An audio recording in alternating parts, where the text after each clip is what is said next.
السلام علیکم ناظرین، سلامتی ہو آپ پر جہاں بھی آپ ہوں۔ کیلنڈر پر آج تاریخ ہے 29 ربیع الثانی، انگریزی تاریخ 5 دسمبر ہے۔ اپنے میزبان راہی حجازی سے عالمی خبریں سنیے۔ طالبان کے خواتین سے متعلق حکم نامے کا خیر مقدم کرتے ہیں۔ امریکی نمائندہ خصوصی برائے افغانستان تھامس ویسٹ نے کہا ہے کہ طالبان کے خواتین سے متعلق حکم نامے کا خیر مقدم کرتے ہیں۔ انہوں نے مزید کہا کہ افغان خواتین کی تعلیم، ملازمت، سیاست اور میڈیا تک رسائی یقینی بنانا بہت ضروری ہے۔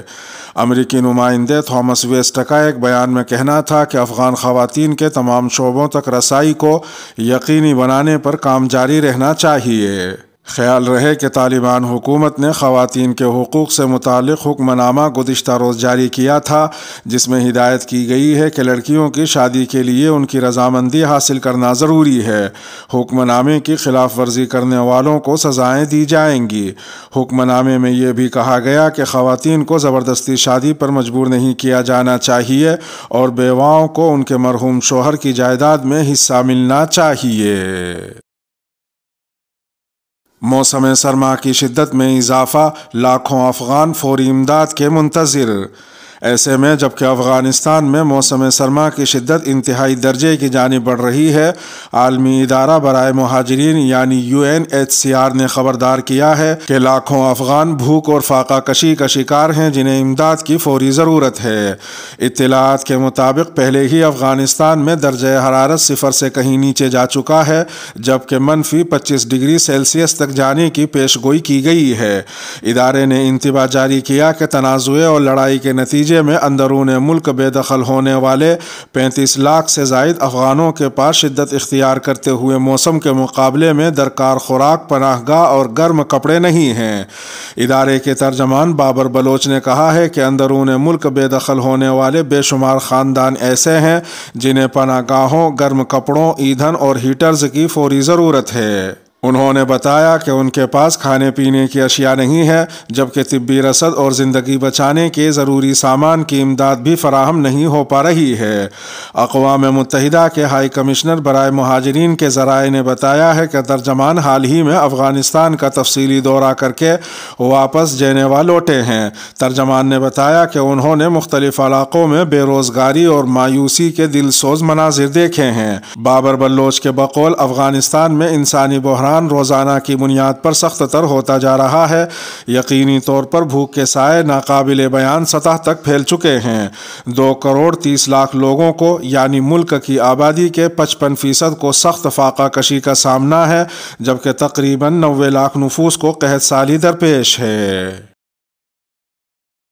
فرانس سمیت کئی یورپی ممالک کا افغانستان میں مشترکہ سفارتی مشن کھولنے کا اشارہ۔ فرانس نے کئی یورپی ممالک کے ساتھ مل کر افغانستان میں مشترکہ سفارتی مشن کھولنے کا اشارہ دے دیا ہے۔ طالبان کے افغانستان پر کنٹرول کے بعد دارالحکومت کابل میں امریکہ اور یورپ سمیت کئی ممالک نے اپنے سفارت خانے بند کر دیے ہیں، تاہم پاکستان، چین اور روس سمیت چند ممالک کے سفارت خانے کام کر رہے ہیں۔ تاہم اب فرانسیسی صدر ایمینوئل میکرون نے فرانس سمیت کئی یورپی ممالک کے افغانستان میں مشترکہ سفارتی مشن کھولنے کا اشارہ دیا ہے۔ فرانسیسی صدر نے قطر کے دارالحکومت دوحہ میں صحافیوں سے گفتگو میں کہا کہ فرانس سمیت کئی یورپی ممالک افغانستان میں مشترکہ سفارتی مشن کھولنے پر کام کر رہے ہیں۔ ان کا کہنا تھا کہ افغانستان میں سیکیورٹی مسائل کو حل کرنے کی ابھی بھی ضرورت ہے۔ فرانسیسی صدر کا یہ بھی کہنا تھا کہ افغانستان میں مشترکہ سفارتی مشن کھولنے کا مطلب طالبان حکومت کو تسلیم کرنا نہیں ہوگا۔ سعودی عرب نے 1 فروری سے بوسٹر ڈوز لازمی قرار دے دی۔ سعودی عرب میں 1 فروری سے 18 برس سے زائد عمر کے افراد کے لیے بوسٹر ڈوز لازمی قرار دے دی گئی ہے۔ وزارت داخلہ نے واضح کیا کہ بوسٹر ڈوز نہ لگوانے پر توکل نائب میں ویکسین یافتہ کا اسٹیٹس برقرار نہیں رہے گا۔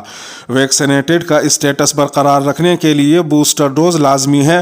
ویکسین یافتہ کا اسٹیٹس رکھنے کے لیے بنیادی شرط ویکسین کی 2 خوراک لینے کے 8 ماہ بعد بوسٹر ڈوز لینا ہے، جو کہ لازمی ہے۔ وزارت داخلہ کا کہنا ہے کہ کورونا وائرس کی نئی اشکال سے بچاؤ کے لیے بوسٹر ڈوز ناگزیر ہے اور وائرس کی نئی اقسام کے بعد بوسٹر ڈوز کی اہمیت مزید بڑھ گئی ہے۔ سعودی وزارت صحت نے بوسٹر ڈوز کے لیے فائزر اور موڈرنا ویکسین کی منظوری دے دی ہے۔ خیال رہے کہ دنیا بھر میں کورونا وائرس کی نئی قسم اومیکرون کے پیش نظر پیشگی اقدامات اٹھائے جا رہے ہیں۔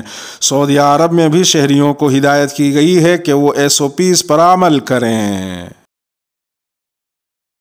وفاق المدارس العربیہ پاکستان نے سانحہ سیالکوٹ کو انتہائی افسوسناک واقعہ قرار دے دیا۔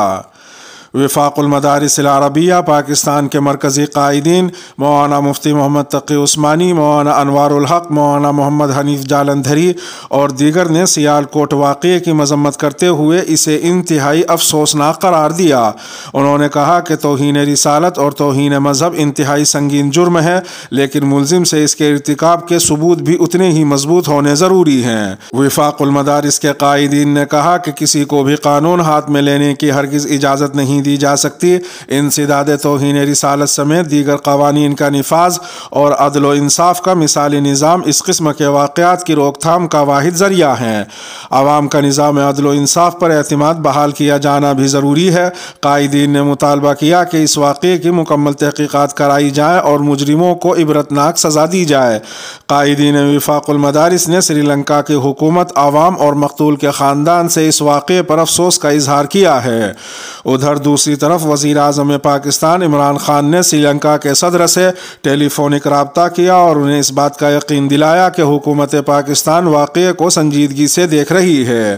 وزیر اعظم عمران خان کا اپنے ٹویٹر پیغام میں کہنا تھا کہ آج سری لنکن صدر سے رابطہ ہوا جس میں انہیں اس بات کا یقین دلایا کہ واقعے میں ملوث افراد کے خلاف کارروائی کی جائے گی۔ وزیر اعظم عمران خان نے سری لنکن صدر کو بتایا کہ اب تک 100 افراد کو گرفتار کیا جا چکا ہے۔ واضح رہے کہ وزیر اعظم عمران خان اور وزیر اعلیٰ پنجاب عثمان بزدار کو ارسال کی گئی ابتدائی تحقیقاتی رپورٹ کے مطابق پرینتا کمارا کے حوالے سے کوئی شکایت موصول نہیں ہوئی۔ جب اس معاملے کی اطلاع ملی تب تک پرینتا کمارا ہجوم کے ہتھے چڑھ گئے تھے۔ پولیس رپورٹ کے مطابق بادی النظر میں فیکٹری ملازمین نے اسٹیکر کا بہانہ بنا کر مینیجر پر حملہ کیا، کیونکہ حملہ کرنے والے ملزمان کو فیکٹری میں کام چوری اور ڈسپلن کی خلاف ورزی پر فارغ بھی کیا گیا تھا، جس کے باعث بدلہ لینے کے لیے پرینتا کمارا پر حملہ کیا گیا۔ رپورٹ کے مطابق کچھ غیر ملکی کمپنیوں کے وفود نے فیکٹری کا دورہ کرنا تھا، اس لیے پرینتا کمارا نے صفائی ستھرائی کی ہدایت کی تھی اور مشین پر لگے اسٹیکر بھی ہٹانے کا کہا تھا، جبکہ مقتول نے ایک مشین پر اسٹیکر نہ اتارنے پر خود پھاڑ دیا تھا، جبکہ گرفتار ملزمان کا دعویٰ ہے کہ اسٹیکر پر مذہبی تحریر تھی۔ اس حوالے سے سوشل میڈیا پر کچھ مزید حقائق بھی سامنے آئے ہیں جنہوں نے معاملے کو ایک نیا رنگ دے دیا ہے۔ ترکی کے صدر رجب طیب اردوغان پر قاتلانہ حملے کی سازش ناکام۔ ترکی کے صدر رجب طیب اردوغان پر بم کے ذریعے قاتلانہ حملے کی سازش ناکام بنا دی گئی ہے۔ ترک حکام کا کہنا ہے کہ ملک دشمن عناصر نے صدر کی جان لینے کی کوشش کی، جس پر تحقیقات جاری ہیں۔ ترک میڈیا کا کہنا ہے کہ صدر پر صوبہ سیرت کے دورے کے موقع پر قاتلانہ حملے کا منصوبہ بنایا گیا تھا، لیکن سازشی عناصر کو ناکامی کا منہ دیکھنا پڑا۔ ترک میڈیا کے مطابق صدر رجب طیب اردوغان کی سیکیورٹی پر معمور گاڑی میں بم نصب کیا گیا تھا۔ ملک دشمن عناصر بم حملے کے ذریعے صدر کی جان لینے کے درپے تھے، تاہم بم ڈسپوزل اسکواڈ نے نصب شدہ بم ناکارہ بنا دیا۔ خیال رہے کہ اس سے قبل G20 بین الاقوامی کانفرنس کے دوران امریکی صدر جو بائیڈن اور ان کے ترک ہم منصب رجب طیب اردوغان کی ملاقات ہوئی تھی، جس کے دوران دونوں ممالک کے باہمی تعلقات بحالی کی جانب گامزن ہو گئے ہیں۔ گزشتہ ماہ کے دوران امریکہ اور ترکی کے مابین تعلقات کی کشیدگی اور تناؤ کے بادل چھٹنے لگے تھے۔ عالمی خبر رساں ایجنسی کا کہنا ہے کہ رجب طیب اردوغان نے اٹلی میں عالمی کانفرنس کا فائدہ اٹھایا اور سائیڈ لائن پر امریکی ہم منصب سے تعلقات کی بحالی کا عندیہ دیا تھا۔